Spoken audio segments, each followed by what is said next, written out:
আমাদের আজকের এই কর্মসূচি এবং মানববন্ধন মূলত হলো কারিগরি শিক্ষা অধিদপ্তরের পলিটেকনিক, মনোটেকনিক এবং টেকনিক্যাল স্কুল অ্যান্ড কলেজের 10ম গ্রেডের জুনিয়র ইনস্ট্রাক্টর পদের ফলাফলের জন্য। আমরা একটা বলে রাখি, এটা 2021 সালে সার্কুলার। এরপরে আমরা লিখিত পরীক্ষা দেই 18/3/2023 সালে। এরপরে লিখিত পরীক্ষার ফলাফল হওয়ার পরে আমাদের 3 ধাপে ভাইবা হয়। ভাইবার শেষ বিষয়টা হলো আমাদের শেষ হয় 27/5/2024। খুবই দুঃখে এবং পরিতাপের বিষয়, এত একটা লম্বা জার্নি শেষ করে যখন আমাকে একজন ডিপ্লোমা ইঞ্জিনিয়ার, আমরা বলি আমরা একটু বিশেষায়িত শিক্ষায় শিক্ষিত, যার কারণে সরকার আমাদেরকে সেকেন্ড ক্লাস অফিসার হিসেবে 10ম গ্রেডের একটা পদ দিয়ে থাকেন, যার কারণে আমরা আজকে লজ্জিত যে আমরা আজকে পথে নামতে আসতে হয়েছে। প্রেস ক্লাবের সামনে এসেছে। আমরা শুধুমাত্র প্রেস ক্লাবে না, ইতিপূর্বে আমরা পিএসসি ভবনের সামনে গিয়েছি, জনপ্রশাসন মন্ত্রণালয়ে গিয়েছি, কারিগরি শিক্ষা অধিদপ্তর পর্যন্ত গিয়েছি। সবার একটাই কথা যে আপনাদের রেজাল্ট রেডি পরের সপ্তাহ দেবে। এই যে পরের সপ্তাহ এবং প্রধান উপদেষ্টা বরাবর আমরা স্মারকলিপি দিয়েছি। আমরা সহজ করে বলতে চাই, আমারও পরিবার আছে এখানে। আমাদের 3061 জনের সার্কুলার ছিল। চিন্তা করেন 3061 জন পরিবার কতটা অবহেলিত।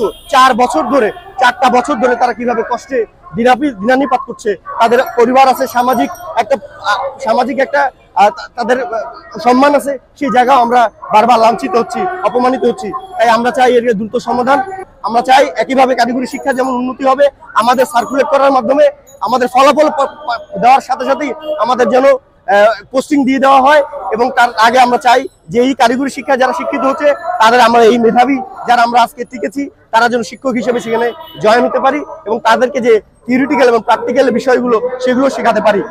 দুটো বিষয় হবে। সার্কুলার যদি সরকার দ্রুত দিয়ে দেয় তাহলে টেকনিক্যাল স্কুল অ্যান্ড কলেজ এবং পলিটেকনিক স্কুলগুলো এবং মনোটেকনিকগুলো সব সার্কুলার হয়ে যাবে। শিক্ষক স্বল্পতা কিছুটা কমবে এবং পাশাপাশি আমরা যারা এই চাকরি প্রত্যাশী তারাও চাকরি পেয়ে গেলে আমাদের পরিবারটা উন্নত হবে। আমরা চাই না এই মানবতার জীবন, আমরা চাই না এই দুঃখের জীবন। আমরা চাই আমাদের সবাই যেন আমরা সার্কুলেট হই এবং কারিগরি শিক্ষার জন্য দেশকে রিপ্রেজেন্ট করতে পারে। আমরা একটা কথা বলি, বার শেষ কথা, কারিগরি শিক্ষা নিলে দেশ বিদেশে চাকরি মিলে, সেই চাকরি মিলে মূল জায়গাটা হলো শিক্ষক স্বল্পতায় ভুগলে শিক্ষায় শিক্ষিত হবে না। তাহলে আমাদের মূল দাবি যে আমাদের এই সার্কুলারটা অত দ্রুতর মধ্যে যেন শেষ হয়। আমরা কষ্ট করছি, আমরা পরীক্ষা দিছি, আমরা কি মেধাবী, আমরা কি জ্ঞানী না? আমরা চাকরি করবো, আমাদেরকে সাফার করতে হচ্ছে কেন? দিনের পর দিন, মাসের পর মাস কেন ভাই, কেন? আমাদের কথা, আমরা সাফার চাই না, আমরা 35-এর জন্য সাফার চাই না, আমাদের রেজাল্ট চাই। আজকে রেজাল্ট দিলে আলহামদুলিল্লাহ, আমাদেরকে রেজাল্ট দেন। জনপ্রশাসন মন্ত্রণালয় অধীন যেহেতু পিএসসি, তো ইউনুস স্যার আপনাকে আমরা হাত জোড় রিকোয়েস্ট করতেছি, আপনি পিএসসি কে প্রেসার দিয়ে দেন, তোমরা রেজাল্টটা দিয়ে দাও। আপনি একবার নির্দেশনা দেন, রেজাল্টটা দিয়ে দেন, তো আমাদের রেজাল্টটা পাবলিশ হয়ে যায়। আমাদের একটা অনুরোধ, আপনার ভাইয়েরাও দেখতেছেন আমরা কত সাফার করতেছি। আপনারা মেবি পিএসসি সামনে আসেন নাই, কিন্তু আমরা পিএসসি সামনে অনেক সাফার করছি। ভাইয়েরা রাতে 4 রাত ঘুমাইছে, 4 রাত পিএসসিতে ঘুমাইছে, 4 রাত পিএসসিতে ঘুমাইছে তারা। আমরা কেন? আমাদেরকে পিএসসি সৌরভ স্যার চেয়ারম্যান, মাননীয় চেয়ারম্যান, উনি আমাদেরকে 11 আগস্ট প্রতিশ্রুতি দিচ্ছিল তোমাদের রেজাল্ট আমরা দিয়ে দিব, তোমরা বাসা যাও। কিন্তু না, আগস্ট না চলে গেল, সেপ্টেম্বর চলে গেল, আর অক্টোবর 2 তারিখ আগস্ট থেকে এক সপ্তাহ কর্মসূচি পালন করা হয়েছে, তখন আশ্বাস দিছিল রেজাল্ট দিচ্ছে না। তো স্টেপে আমাদেরকে মানে স্টেপে কাহিনী করে যাচ্ছে কেন? আমরা এই মন্ত্রণালয় থেকে ওই মন্ত্রণালয়, কারিগরি থেকে বিপিএসসি থেকে প্রেস ক্লাবে জনপ্রশাসন, আর কত করবো ভাই? আমরা হাবায় গেছি, আমরা অতিষ্ঠ, আমরা পুরোপুরি হাবায় গেছি, আমরা পারতেছি না।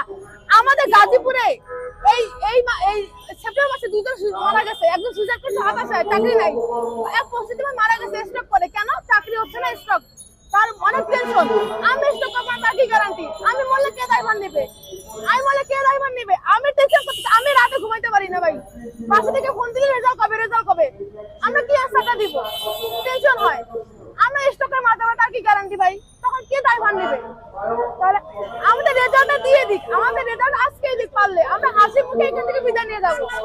আমরা এখন ইউনুস স্যারের কাছে হাত জোড় করতেছি, 3500 জন, 35 ফ্যামিলি হাত জোড় করতেছি, আপনার রেজাল্টটা আপনি পিএসসি কে পেশা গিয়ে করেন, রেজাল্টটা দিয়ে দাও। কারণ পিএসসি কোনো বাধা নাই, তাদের নাকি রেজাল্ট বানানো কমপ্লিট, শুধু পাবলিশ করার ব্যবস্থা, এটা পাচ্ছিল তারা। আপনি তাদেরকে রিকোয়েস্ট করেন যাতে রেজাল্টটা পাবলিশ করে দেয়। এতটুকু আমাদের কথাবার্তা, আমরা এতটুকু চাওয়া।